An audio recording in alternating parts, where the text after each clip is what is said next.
proposition contre la sortie. Sur la situation du pôle. Président de Buston, vous avez dit que vous avez fait des propositions cette fois-ci. Une telle démarche, est-ce qu'elle suscitera la participation de la communauté internationale? Parce que personnellement, je ne vois pas le Congo aller à une commission de vérité sans la participation de la communauté internationale. Connaissons bien l'attitude de l'homme politique congolais.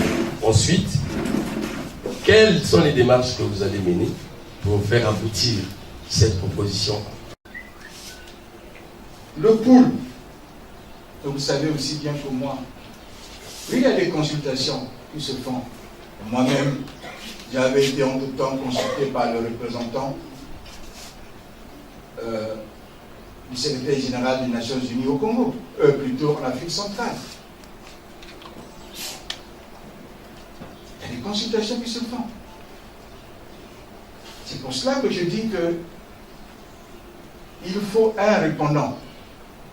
Il faudrait qu'un cadre soit dressé pour que le commun encore on sache ce qu'on fait et là où on va pour le département du Pôle. Quel est à notre avis le seul cadre à la fin de tout cela, le cadre qui permettait, comment allez-vous faire sortir Moutoumi de la forêt? Il a été condamné sans être d'abord jugé, il a été déclaré coupable. Il a été déclaré coupable. Moi, à l'époque, j'avais demandé qu'on mette en place une commission d'enquête parlementaire avant de se hâter. Mais le gouvernement de la République s'est empressé d'entamer des poursuites dans le pool. Vous savez tous que quand on a battu campagne aux élections présidentielles, le pool n'avait pas de maisons cassées, il n'y avait rien. Mais les poursuites des présumés coupables des événements de Brazzaville Sud ont détruit le pool. Hier, on y a cette crise. Hier, on nous disait qu'il n'y avait pas la crise dans les îles. Mais au fil du temps, on s'est rendu qu'il y a des gens qui meurent. Il y a des enfants malnutris. Et hier encore, je lisais l'apport de l'Union européenne, de la France et des autres organisations pour venir en aide. Mais si on nous avait écouté hier, au lieu de vite se précipiter pour les poursuites appuyées par la force publique et de la façon dont nous-mêmes nous avons vécu cela, avec tant de victimes civiles et militaires, on ne serait pas là. On ne serait pas là. Alors, donc comment allez-vous faire? Vous allez rentrer dans le département, mais vous ne parlez pas à celui qui semble être le chef des ex-combattants. Est-ce que c'est normal? Quelles sont les garanties que vous lui donnez? J'applaudis si ce que j'entends est vrai, la décrispation du climat avec la libération de certains proches du révérend pasteur. Si c'est cela, j'applaudis les deux mains. Mais encore, il faut le faire ouvertement. Il faut le dire ouvertement. Que voici les mesures que nous avons prises. 1. Libération de tes proches. 2. Ainsi de suite. À cela, ça va mettre en confiance tous ceux qui sont concernés. Donc moi je pense que la mise en place d'un cadre de vérité, justice, vérité et réconciliation est appropriée. Il ne s'agit pas de faire la chasse aux sorcières, non.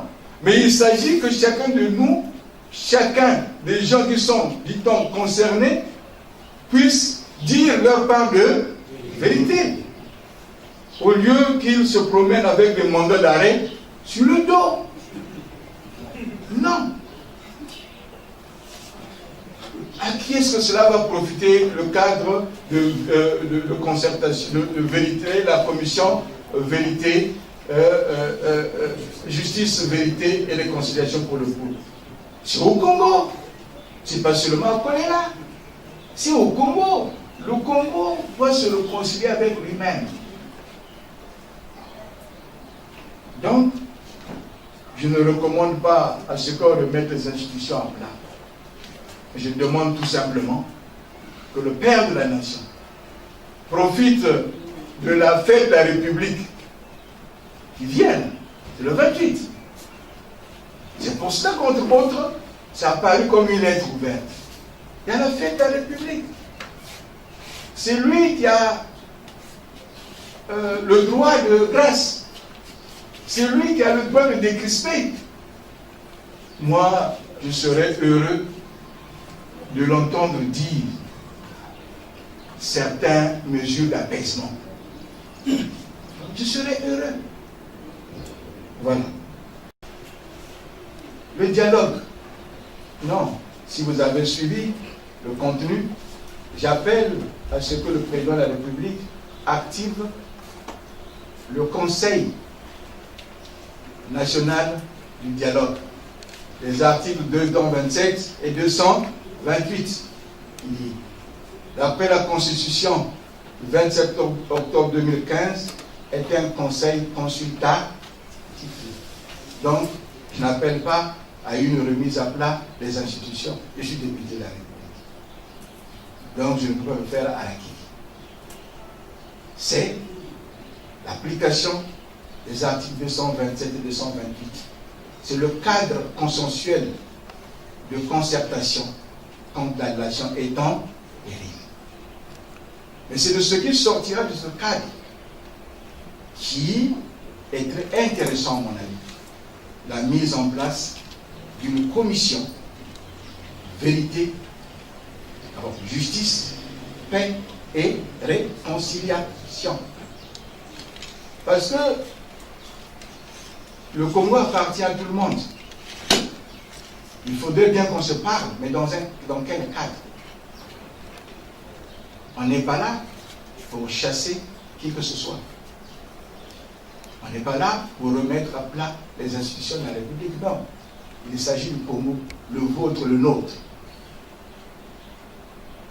Aujourd'hui, nous subissons une crise grave. Et nous nous en remettons au FMI, ex-responsable. Nous sommes la classe politique. Un politicien, ce doit être le guide. Ce doit être celui qui se projette dans le futur. Qu'est-ce qu'on offre? Le FMI est venu ici. Vous avez vu et entendu ce qui s'est passé. Il y a des supputations à gauche, à droite sur la poursuite, des négociations.